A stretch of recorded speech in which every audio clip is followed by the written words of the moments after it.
नमस्कार. MB news म्हणजे महाराष्ट्रातील बातमीपत्रामध्ये आपले स्वागत आहे. बातमी बघण्यापूर्वी आमच्या चॅनलला लाईक आणि सबस्क्राईब करायला विसरू नका. तर बघूया आजची विशेष बातमी. इंडिगोच्या फ्लाईटमध्ये बॉम्ब असल्याची माहिती मिळताच इमर्जन्सी लँडिंग. नागपूर विमानतळावर सुखरूप फ्लाईट उतरली आहे. यात 157 प्रवासी असून उतरवण्याचं काम सुरू आहे. यात पोलीस विभागाकडून तपासणी केली जाईल.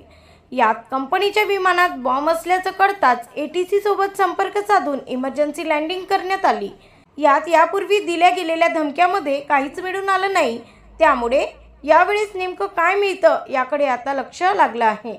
पोलीस आणि बॉम्ब शोधक पथक विमानातील तपासणी केली असता काही अपरिहार्य वस्तू भेटली नाही. कोची टू दिल्ली जाणाऱ्या इंडिगो फ्लाईटमध्ये पुन्हा सर्व यात्रींना बसविण्यात आले असून आता पुन्हा दिल्लीकडे जाण्यासाठी सज्ज झाले आहे. ब्युरो रिपोर्ट, एमबी न्यूज, महाराष्ट्रातील बातमीपत्र, नागपूर.